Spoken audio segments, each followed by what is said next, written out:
那因为秋天呢，为什么咳嗽又会比平时多一点呢？大概就是有2到3个原因呢。第一，秋天的话呢，天气会转冷，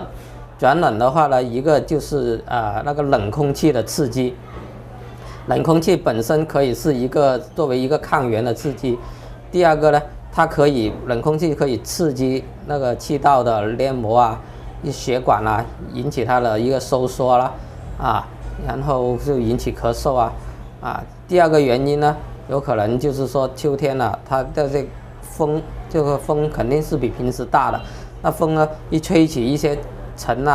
或者我们现在所说的 PM2.5这些东西呢，就是有害的物质，它吸进去了之后呢，或者是引起了一个过敏呢，它也可以引起咳嗽。那第三个原因呢，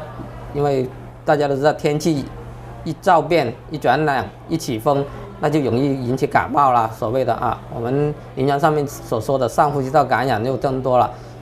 这个上呼吸道感染俗称感冒那肯定会引起一个咳嗽啦，这个是最主要的原因了。